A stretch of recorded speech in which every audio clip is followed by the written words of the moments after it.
Welcome to Mountain Stream TV. This is another episode of the Community Preservation Forum.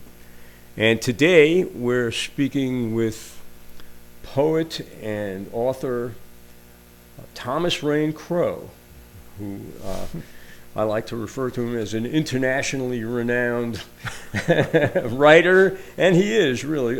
Thomas, is it Duke University has purchased your life works and has them archived in Durham? Yeah, that's true. They picked them up years ago, and I keep sending them little packages, so it's all there somewhere. Okay, so they've preserved your works for posterity and are continuing to do that. You continue to write. You've been a writer for many decades now. You're native of North Carolina, correct? Not a native, no, but I've been in North Carolina, off and on majority of my life now. If you would, give us a little summation of your history. Just, where you're born, what brought you to this point in life? Well, we'll be here for a while because I've made a lot of we've got time. Detours and, and things. But no, I was born in Chicago, Illinois. I never lived there, even as a baby. My parents, my father's family was from Chicago, and they were just there when it was time, I guess. And so I was born in Chicago, on the south side of Chicago, in it was a hospital run by nuns, sponsored by the Catholic Church. I got to go back and visit that place before they tore it down. It doesn't exist anymore. But my parents moved around a lot, so I lived in a lot of different places growing up. When I was very small, Wisconsin, then my parents moved to Tennessee, and then Virginia, North Carolina, and Virginia again, probably places I'm not even remembering, but eventually I ended up here in western North Carolina, and I lived in San Francisco for a while, lived in France for a while, but I came back to North Carolina after living in California, and lived in a little cabin with no electricity and no running water or anything for 4.5 years. So that was kind of my getting back to the basics part of my life. And then I've been here in Jackson County pretty much ever since. So and it's been 30, 40 years now, I guess. And when you were in San Francisco, you hung out with a pretty elite crowd of poets back at that time. You used to hang out at City Lights bookstore with Lawrence Ferlinghetti and Allen Ginsberg, and that was a high point for me. I mean, in terms of my literary background, for sure. I mean, talk about getting an education. You just got it in the cafes and on the streets, and but yeah, Diane DePrima, Michael McClure, Bob Kaufman, they were all there. I mean, it was just kind of like a heyday, especially for us younger people, and they were very encouraging and willing to let us, spend time with them and everything, because they weren't doing much at that point. And so we organized readings, we organized festivals, we started a magazine, and it was all supported by the people you're talking about, and so we're working together as younger generation with the older generation, and that was special. That was really special, and it was a lot of fun. We were all still young. I was in my mid-20s, so anything went. Hanging out with my beat heroes, so that was great. And I learned. That's when I really started learning how to write in a way that I might be able to be published at some point. And you've also, in addition to your writings, you've been quite an activist in many ways. I know you helped a lot when we were starting the Canary Coalition. You were part of that you were one of the founders of that organization, and you've worked on various environmental causes and written books about the environment. Well, when I came back to North Carolina, it was really obvious to me that the real issue was the environment. I mean, if we didn't take care of it, we weren't going to be here very long. And so a lot of my focus and attention, even when I was in California, I lived for a year up on the North San Juan Ridge, which is where Gary Snyder and some of those people were living, and they were big time into the environment. And so I got an education there and a focus, and when I came back to North Carolina to live in the cabin down in Polk County, my attention was on that because I was surviving self-sufficiently. I didn't have any income, didn't have any, like I said, electricity, running water, all the luxuries that most people have. So my attention was on the basics, and the basics was the environment. And at that time, there was a lot of pollution going on here in Western North Carolina, and a lot of issues that we could focus on. So, like you say, the Canary Coalition, and we started a magazine called the Katua Journal, for bioregional journal, to spread the word about what needed to be changed and what needed to be taken care of here in the mountains in southern Appalachia. So, and that just one thing leads to another, and I've been involved in different organizations and causes really throughout my adult life, and a lot of that goes into the books. Yeah, into your latest book, you mean? Well, all of them in a way. Oh, into the books that you've written, books that I've been writing, if it's poetry or whether it's prose or essays, or even I've written a couple novels. They haven't been published, but they include some of these things too. Mm-hmm. But this new book definitely is all about that. It's called New Natives Becoming Indigenous in a Time of Crisis and Transition. Why don't you hold that up and let zoom in on that so people can see the cover.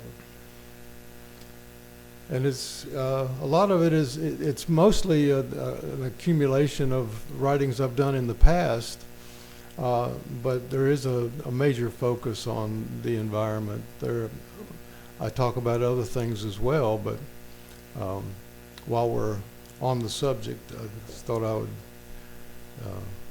emphasize that. Yeah.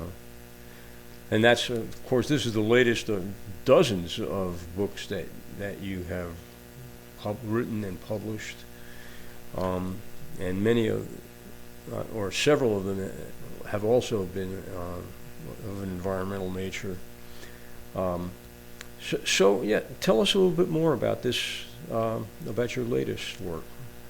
Yeah, well, it's an interesting story. I mean, I was giving a reading over at City Lights Bookstore several months ago, and with Ted Olson. He had a new book of poetry out, and he invited me to come and do some reading with him that night. So we were sharing the evening, and a woman named Simone Lipscomb came to the reading, who's somebody that I've known for a long time and done a couple books with in the past.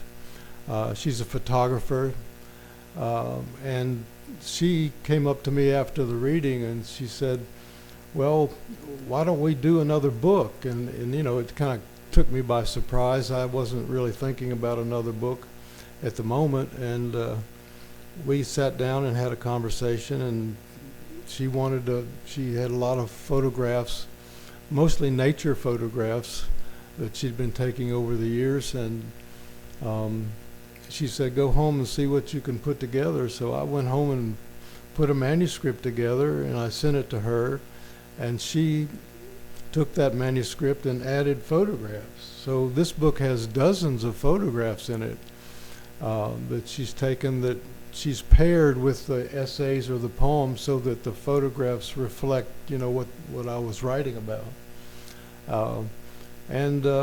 So we had a final copy of the manuscript, and I sent it off to Iris Press over in Tennessee, the first press that I sent it to.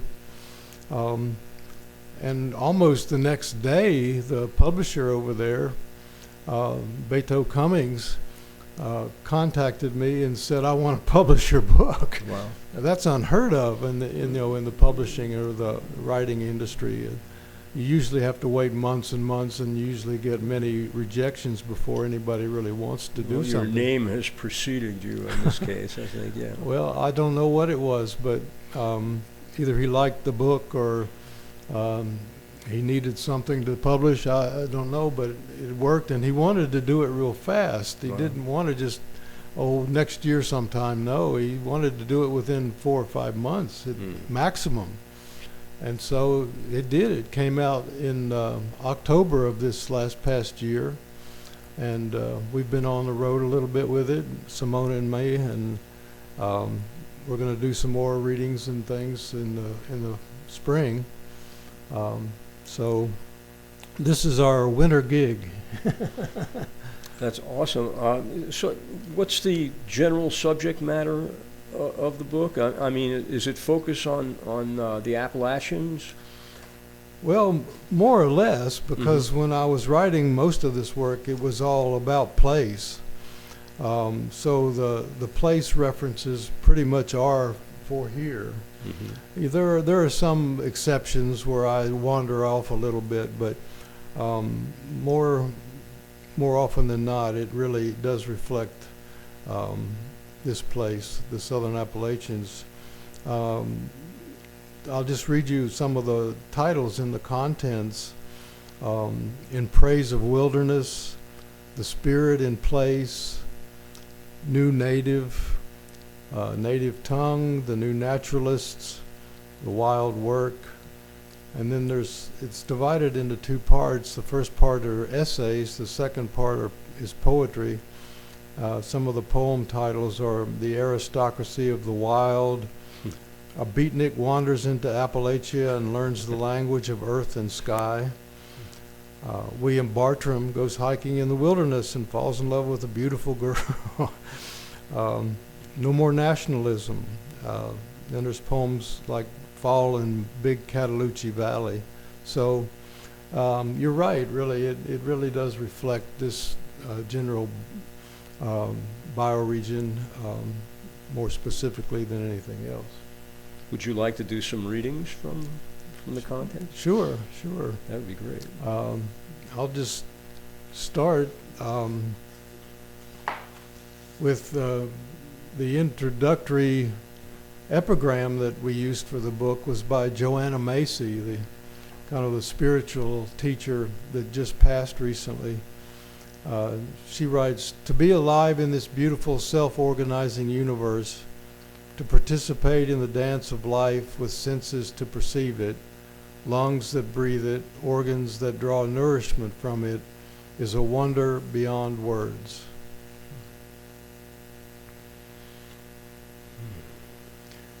And then in the essay titled New Native, I've got another quote by Peter Berg, who was the person who founded the whole bioregional movement in America.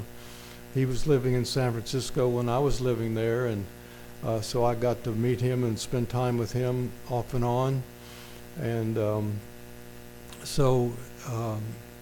he writes, "In a distinct, diverse, and interdependent part of the planetary biosphere that deserves a unique social, political, and cultural identity to match its natural endowment, it would be possible for us to deliberately put a renewed culture into harmony with the natural flows of energy and life in a process that could be called re-inhabitation. We can become natives." And that's where the title New Natives come from. Back then when he wrote this, or he used to speak about becoming indigenous or whatever, I expanded it to become New Natives, and so the term New Native was coined back in the 70s. And then I have this book is a book of poems that I wrote. It's about 30 years old. It was my first book, and it's titled New Native. So it's but long out of print, and thank goodness, because the poetry is kind of not the kind of poetry that I would put out into the public at this point, but that's where I was at the time. So, and then this, from the author's notes, I'll read a few paragraphs here, or, well, a couple paragraphs, just to give you an idea of how we started, you know, the whole conversation of pictures and words in this book. My concerns, in a word, the environment. We're losing it to our insatiable hunger for consumption and commodities, and our incompetence to manage and balance population and pollution in relation to what we think of as growth and progress. Almost all of my work, writing in activism these days, has some foundation in my concern for the environment and what we have done to it and what must be done to stop the destruction and desecration of the planet and the atmosphere that surrounds it. This is critical, and we all need to be working on this in one way or another to try and put things back in a state of homeostasis. Yes, we are individuals and have, if we are lucky, the freedom to roam and choose how and where we live. But even so, we don't live in a vacuum. We live among other people and wild critters and landscapes, whether we acknowledge it or not. And each one of those landscapes, those environments, those places, influences and affects where we go, what we do, and who we become. Barry Lopez, the Oregon-based naturalist writer, says, when you feel the surge of life, you're in the right place. We need to reinvent ourselves and our responsibilities to each other, our families, our communities, our countries, and our planet. He goes on, if we're going to survive and to thrive in whatever landscape the world offers us in the decades ahead, we must learn to speak respectfully to each other, to listen to each other, to take into consideration the fate of each other's children. We need to wake up and become awoken to the salvation of a multicultural existence.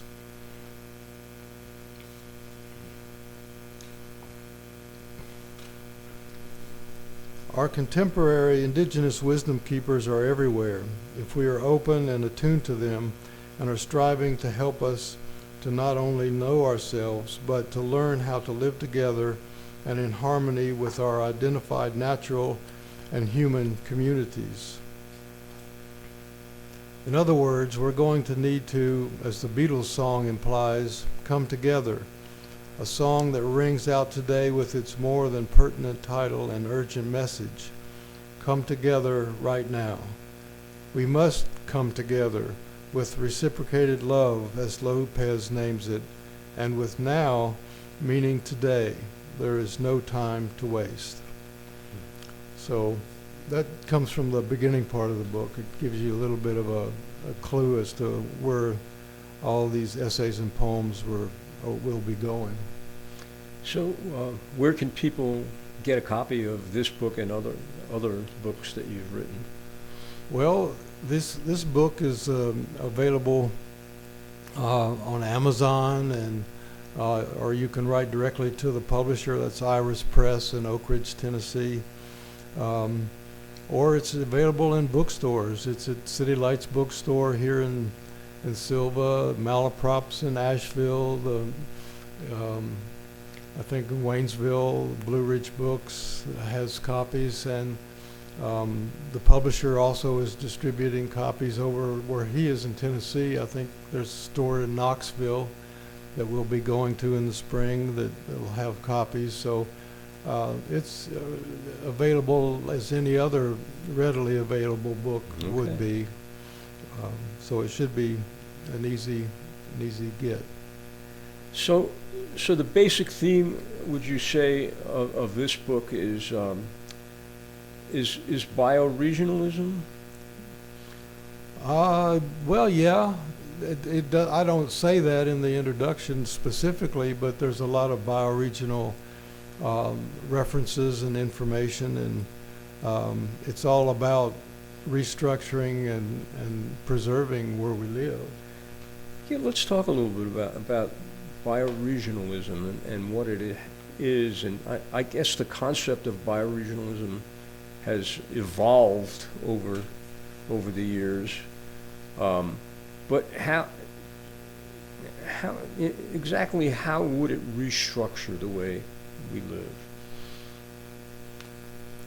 Well, it would put the basics in the essentials first. I mean, we're talking about the landscape, has to be clean and clear, and the ability to be able to grow food, just the very basic essentials that we've taken for granted in the last 100 or more years, and have desecrated the land with overpopulation and industry, and the idea of community, working together with other people has pretty much disappeared. We live in a world of individualism and ego now, but we'd have to go back to working with people in our community to not only renew that community wherever that might be, but to enliven our abilities to communicate with each other, to know who it is that you live near. I mean, a lot of people live in communities, they don't even know who their neighbors are. Or if they do know them, they don't interact with them. So all that needs to be changing, I think. And bioregionalism is really all about that, about preservation and respect and living in community, not only with other humans, but with nature. And this movement, the bioregionalism movement, has been around, I think, since, 1970s, perhaps? Yeah. And has that movement continued or evolved? I mean, during the late 60s, early 70s, and maybe into the 80s, there was an existing sort of back to the land movement that was part of you might say, a counterculture in America. And, to some appearances, that movement has dissipated, or some would say it has dissipated. I personally don't believe it has dissipated. I just think it's morphed into a different form, and you're not going to hear about it when you tune into mainstream television, or you almost have to look for it on the internet or through personal connections. But it's still there. I think that it's just taken a different form as the world has taken a different form, and it's been integrated, I think, into mainstream culture to some degree. I guess I want to hear your take on that. What do you think has happened to the bioregional movement over the past 20 years or so? Yeah, well, I would probably pretty much echo what you just said, but I think the whole movement is been taking a nap. It kind of with the '60s generation and our efforts to revitalize culture and spirituality and everything, with the politics that came into being during those years to kind of put it behind a woodshed or something. But the people that were involved in the '60s and bioregional in the '70s, the '80s, '90s, still believe in those concepts and those issues, and it's just that they're not as public and not as present as they were back then.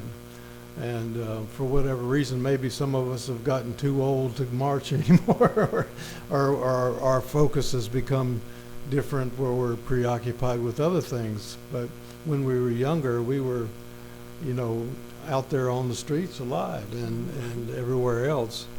And I think you're right. A lot of that information, so to speak, is filtered into the current day consciousness to some degree. You don't hear about it or read about it as much. In the terms of the word bioregionalism, it's not as visible as it once was. But all of this is coming back out of necessity, and I see more and more of it in groups in various places really around the world. It's a global phenomenon now that's happening, and there are more and more bioregions being created now in America that didn't exist before. And I'm connected with some of those people, so I have some insight into some of that's going on, but it's definitely happening. I don't know if it's happening fast enough and large enough to make a complete shift in things immediately, but it is happening, and that's hopeful. So all you can do is keep hope alive and keep working in the positive direction. I can. It's interesting. I mean, it's a generational thing, but like our generation was the first generation to see a photograph of the Earth in its entirety, and so there was a shift in consciousness of humanity when that happened. Mm-hmm. But there are several generations since then that's an innate knowledge to them, and I don't think that our generation, or me personally, completely understands the scope of consciousness of people who have been born, in the last couple of generations. They have more of a global consciousness than we realize, or than I guess I should speak for myself. But and to me, no, even though I know that intellectually, it's not really incorporated into my soul at this point. But it's like the internet is such a double-edged sword. In one sense, it keeps people apart because everybody can communicate with everyone from their desktop or from their phone without actually talking to other people, But on the other hand, it's such a fountain of information, and children that are born into that are getting an education that I think that many of us aren't aware of, including what's happening to the earth and the environment and climate change. This is something I think that is so embedded in their consciousness that it could inspire activity. When that generation comes into power and starts running the world, it could revolutionize the world in ways in positive ways that we're not imagining now, even though things may seem so dire at the moment. And I think it's important that they have access to the information of books that you're writing and others are writing. The whole permaculture movement, is part of that as well, of bioregionalism. Anyway, I think that your writing is extremely important, maybe even more so than you realize. Well, that would automatically be the case, yes. But no, I think you're right. At least I hope you're right. I hope you're right about the positive regeneration of the new generations, and their consciousness and what they may or may not do in the future in the ways we've been talking about. I think time will tell. Let me just share a little bit more from the book. Yeah. This is a poem that's sort of based on what you were just saying. It's called The Aristocracy of the Wild. And so I'll just read this one. It's got a quote by Thoreau. He says, "All good things are wild and free. It's not the money, it's the wilderness that turns me on. It's not the fame, it's the songs I have learned from birds. It's not the sex, it's the orgasm of a windy day. The taste of wild grapes, the smell of honeysuckle, the sound of thunder in the hills. This is my inheritance, the things that have made me rich, the blue blood in my veins. It's not the prestige or the privilege. It's not the mansions, it's the time I have spent in caves.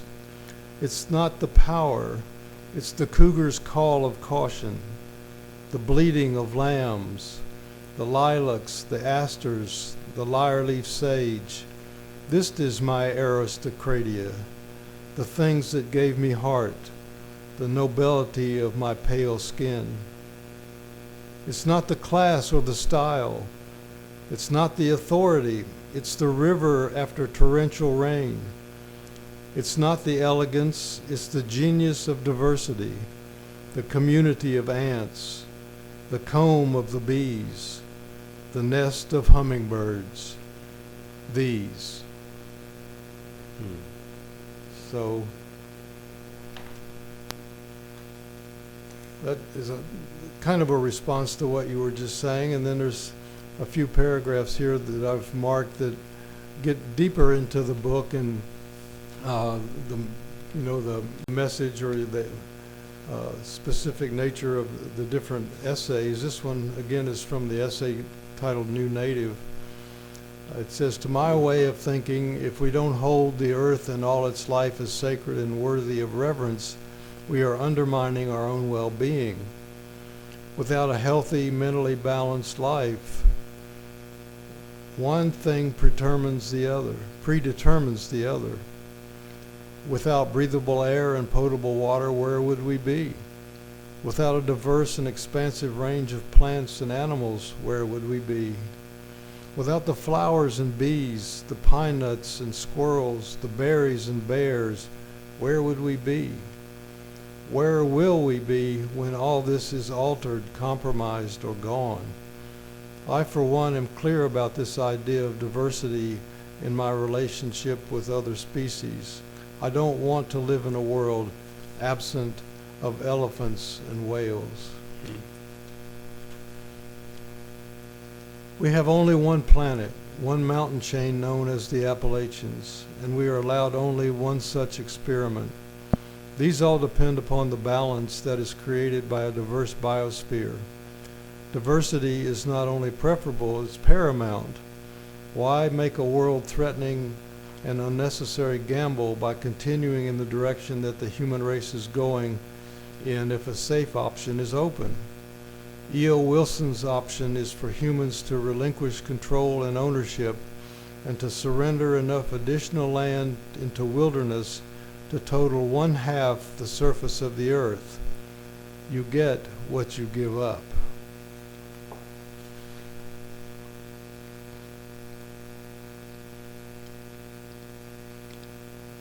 Later, I had way back when, I started an organization called Project to Identify and Protect Native American Sacred Sites. And I was working with the Cherokee and some of the people working in state government on environmental issues, and a different group of people from different jobs and aspects of life to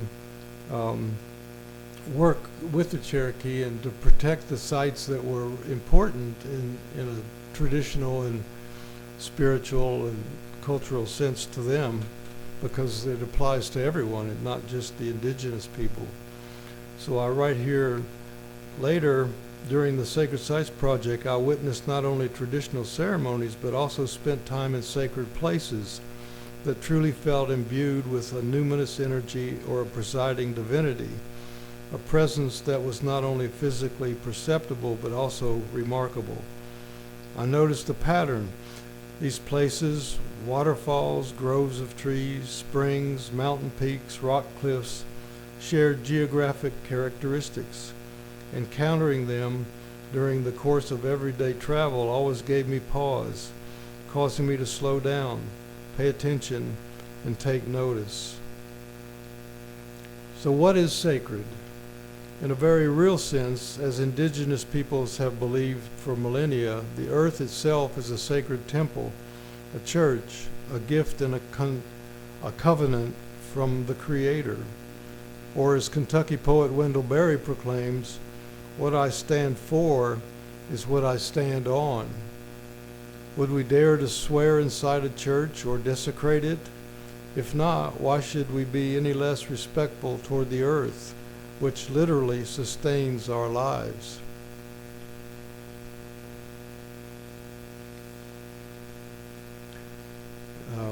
And you mentioned, we're living in precarious times. Here I say, in bleak times like these in which we are living, what then can we do? We don't need to fight fire with fire or respond in kind to the ways of the wicked and the monetarily possessed.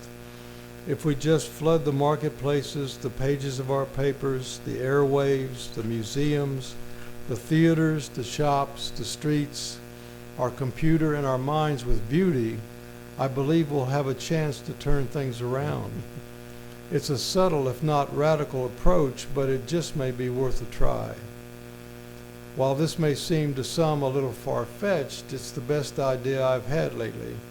I believe by flooding the streets, the marketplace, the pages of our papers, the airwaves, the museums, the theaters, the shops, and our minds and language with beauty, we too can tame the more primitive and self-indulgent urges of the beast of progress and ownership. We can, in fact, turn things around. So, Amen. So I'll just end here with this little sentence or two. And this is from the essay Spirit in Place. And I end the essay by saying, many years have gone by, and I am now in my elder years. Only now am I truly beginning to replace my European values with their emphasis on separation and isolation with those of my traditional Cherokee neighbors who view the world much more holistically. I'm making progress. My Cherokee friends tease me. You'll get it someday, they say, laughing. And I know I still have a long way to go, but I'm working diligently to see the bigger picture that comes so easily to my indigenous friends, a picture in which everything is connected and everything is sacred. And here's a little picture of a couple youngsters playing on a sandy river or beach area. Did you get that? Good. And I'll just show you some of Simone's pictures. Just we can bring her into the conversation and create some visuals. These are all local pictures, creeks and mountains. She's got a few photographs of Ireland in here even. But mostly it's pictures taken here. Here's a lovely fern bed.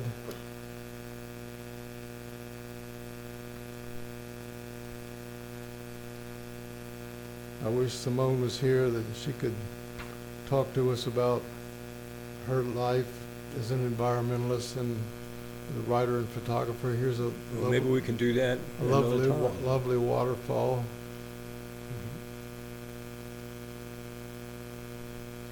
So you get some idea. And like I said, there's dozens of pictures in here. Here's a wildflower. Is that Jack in the Pulpit? Jack in the Pulpit, yeah. So Simone's a wonderful photographer, and Beto Cummings did a wonderful job of reproducing the pictures here in this book so that they really are just first-class images. So Okay. if you don't want to read the book, you can look at the pictures. Yeah. Maybe read some of the words along with it.